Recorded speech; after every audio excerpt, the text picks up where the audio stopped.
안녕하십니까. 자, 2020년 2회 고졸 시험 문제 한국사 해설 같이 뵙도록 하겠습니다. 자, 전체적인 난이도는 뭐 중간 정도라고 보여집니다. 그렇죠? 뭐 어려운 문제는 아니었고요. 하나 더, 쌤이 역사에서 강조하는 것은 인물, 사건, 배경이에요.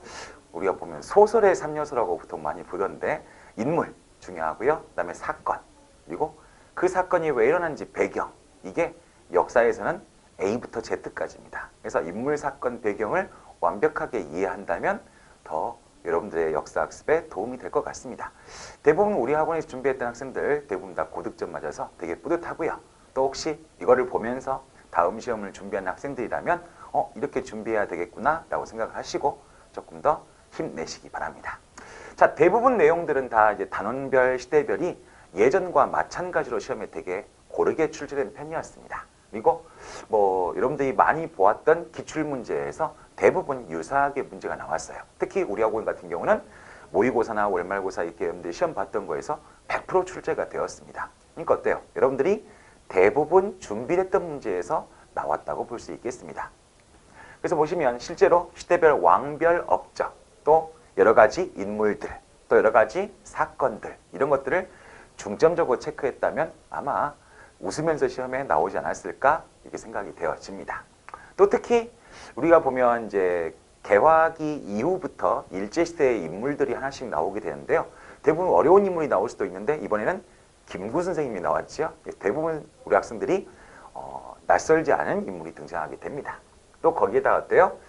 일련의 사건과 운동이 거의 시대순으로 거의 대부분 꼭 살펴봐야 될 내용들이 대부분 출제가 되었어요. 그래서 우리 학생들이 낯선 문제는 없었다라고 생각이 되어집니다. 앞으로도 이런 경향은 크게 변하지 않을 것 같아요. 그래서 여러분들이 시대순으로 한번 정리를 해보고 아까 얘기했던 인물, 사건, 배경, 거기에 결과까지 정리한다면 완벽하게 정리할 수 있겠습니다. 자, 조금 더 자세히 보게 되면요. 자, 우리 역사 보시면 고대국가 부분입니다. 그래서 고대국가에 항상 5문제 근처가 나왔는데요. 이번에는 고대국가가 3문제밖에 나오진 않았어요. 그 다음에 고려와 조선까지, 그죠? 고려와 조선시대까지는 많이 나올 때는 7문제까지 나왔습니다. 근데 이번에는 특이하게 9개의 문제가 나왔어요. 그래서 이번에는 이상하게 삼국시대까지 되게 문제가 많이 나왔구나 라고 생각하시면 될 것 같습니다. 근데 일반적으로는 한 6개 정도 보는 게 일반적인 문제가 되겠는데 이번엔 되게 많이 출제가 되었습니다. 조선시대입니다. 조선시대에 보시게 되면 실제로 한 서너 문제 정도 나오는 게 일반적인데요. 이번에는 아까 앞에서 너무 많이 나오다 보니까 조금 적게 나왔다. 그럼 다음 시험은 쌤이 감히 예측해보면 이쪽이 한 6개, 이쪽이 어때요? 5개, 6개로 생각해 볼 수도 있겠습니다. 자, 근대 개혁운동입니다. 우리가 근대화라고 하죠. 개화기라고도 합니다.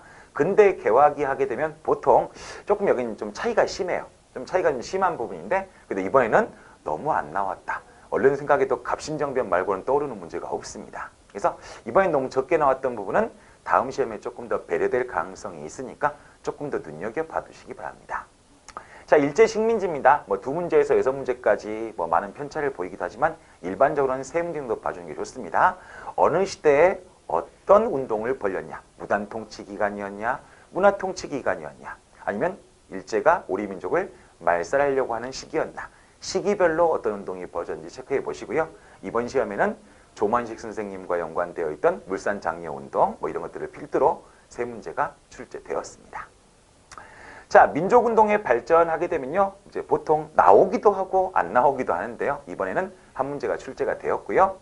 대한민국 정부 수립, 이번에는 대한민국 정부 수립 이후에 등장한 문제 중에서 1987년 6월 민주항쟁이 등장하기도 했고요. 이런 문제들 한 문제, 2문제가 꾸준히 출제되는 부분인데 이번에도 문제가 한 문제가 나왔지요. 하지만 이번에는 조금 더 시기를 길게 본다고 한다면은 6월 민주항쟁 그리고 그 전에 있던 일련의 사건들까지 해서 조금 더 출제 비중이 높았다. 그래서 이번에는 3문제까지도 보셔도 됩니다. 상당히 현대사가 조금 나오고 있다.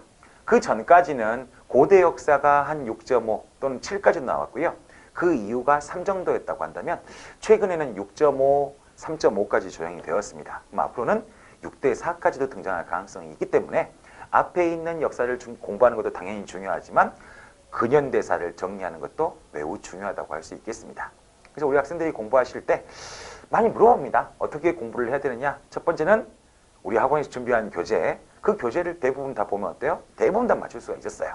두 번째, 학원에 출제하고 있는 모의고사와 월말고사 잘 봐두시고 틀린 문제에 대해서 오답노트를 정리해가지고 한 번씩 체크한다면 우리 학생들의 엄청난 고득점, 무조건 만족할 수 있는 득점이 예상이 되어집니다. 학생들, 여러분들 파이팅 하시고요. 힘내시기 바랍니다. 네, 문제와 함께 같이 뵙도록 하겠습니다. 수고하셨습니다.